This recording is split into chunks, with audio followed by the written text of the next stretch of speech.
7h19 dans votre Rouge Café de ce vendredi. Je pense que cette chanson-là, ce thème, va retenir beaucoup l'attention aujourd'hui.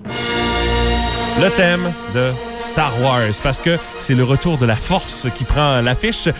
Les premières projections hier du côté du cinéma Lido et un peu partout au Québec, et beaucoup de gens vont aller le voir ce soir, en ce vendredi. Et nous, on peut juste survoler le sujet du fait que Mathieu et moi, on n'est pas du tout des experts, mais là, on a fouillé. Le premier nom qui nous a été proposé lorsqu'on a lancé l'appel à tous sur Facebook, c'est Alain Degrance. Et je pense que le choix s'est fait.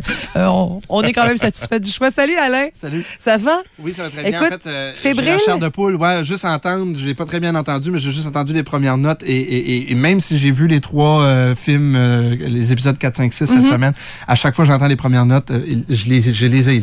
Les frissons sont Ton âge mental lorsque tu écoutes Star Wars? Je tombe à probablement 12, 13 ans. Ouais. Et je pense que c'est un peu ça, la magie de ces films-là, c'est que les gens se perdent dans un univers qui n'est pas le nôtre. Donc, on peut s'imaginer toutes sortes de choses. Il n'y a vraiment aucune limite à l'imagination de l'univers que George Lucas a créé. Et je pense que c'est ça le cachet, la raison d'être du succès de ces films-là. Et le fait que, dans le retour de la Force, George Lucas n'est pas impliqué, est-ce que ça va paraître tant que ça dans le film? Oh que oui. Ah vous oui? comprenez pas. Pour un fan de Star Wars comme moi et comme plusieurs de mes amis, on a été écorchés par les 3 premiers épisodes. On s'attendait à beaucoup plus. Qui ont été réalisés dans les années 2000. Là. Voilà, Dans oui. le fond, comme les 3 vrais premiers, malgré les premiers qu'on connaissait déjà. Là. Exactement, Juste pour oui. nous mêler un peu. On retournait en arrière pour voir l'histoire d'origine de Darth Vader, le personnage probablement le plus mythique de cet univers-là, et peut-être même de l'univers du cinéma au complet. Il y avait tellement de mystères autour de la Force, autour de Darth Vader. On avait seulement que lancé des bribes dans les conversations, des petites choses qu'est-ce que c'était. Donc, ça laissait tellement de choses à l'imagination. Et là, George Lucas, lui, a dit « Ah, mais je vais retourner en arrière, mais là, je dois respecter ce qui a été dit dans les films. » Un méchant contrat. Et voilà. Et le problème, c'est qu'après, il y a même eu des choses qui ne collaient plus. Oh. L'exemple le plus flagrant, c'est le fait que dans le premier film, l'épisode 4, on s'entend, dans les années 77, le personnage Obi-Wan Kenobi dit qu'il ne reconnaît pas le droïde R2-D2 et il invente une histoire pour dire que le père de Luke Skywalker a été tué par Darth Vader. Mais à ce moment-là, lorsque George Lucas a écrit cette histoire-là, c'était normal qu'il lance des bribes d'informations comme ci, comme ça. Mais lorsqu'il revient après, il fait comme moi, je vais avoir Obi-Wan dans mes premiers films. Premièrement, parce que les figurines vont bien se vendre. Oui, effectivement. Et deuxièmement, c'est un personnage que les gens ont aimé dans le premier film. Puis là, on va pouvoir le revoir jeune. Et là, il faut qu'il trouve des façons pour que tout ça colle. Et c'est là que c'est difficile. OK, ouais. La colle n'a pas pris, mettons. Non. Et surtout que d'avoir retourné tellement en arrière, de son propre aveu, en entrevue, il l'a dit par la suite que avoir fait 3 films était une erreur. Il aurait dû en faire un opus. Probablement que ça aurait pu être à la manière de Kill Bill, 2 volumes, genre.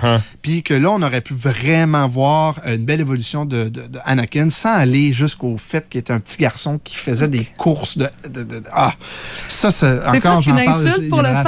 Oui, oui, c'était une insulte pour nous parce que... Mais c'est drôle parce que quand c'est arrivé, moi, j'ai découvert les Star Wars par le DVD. En fait, je pense même que c'est VHS au moment où je les ai vus la première fois.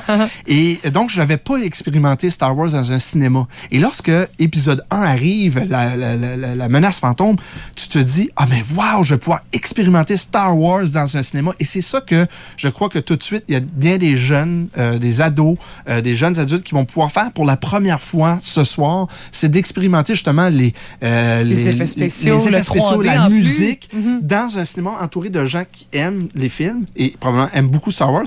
Alors, quand c'est arrivé, épisode 1, on a été un peu comme... On a bu du Kool-Aid. C'est ça l'expression. On a regardé ça et on disait « c'est donc bien beau, puis il y a les beaux effets spéciaux de la musique. Je reconnais les personnages que j'aime. » Et c'est après quelques temps que, on revoit le film, puis on fait comme, mais c'est pas Star Wars.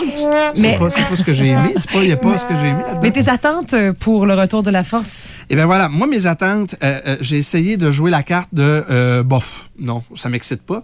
Mais malheureusement, dans mon entourage... Non, je pense que ton ton enthousiasme et le ton de ta voix te trahit, Alain. Oui, mais c'est à cause de mon meilleur ami. C'est vraiment, si vous croyez que vous avez le plus grand fan de Star Wars ici, vous détrompez-vous. Mon meilleur ami, Éric Lavoie, au Nouveau-Brunswick, l'est encore plus. Lui, ça fait 100 jours qu'il nous bombarde sur Facebook avec l'arrivée de Star Wars. Il a fait un décompte. Ah oui, non, c'est fou, là. Et à chaque matin, une image de Star Wars qui se promène.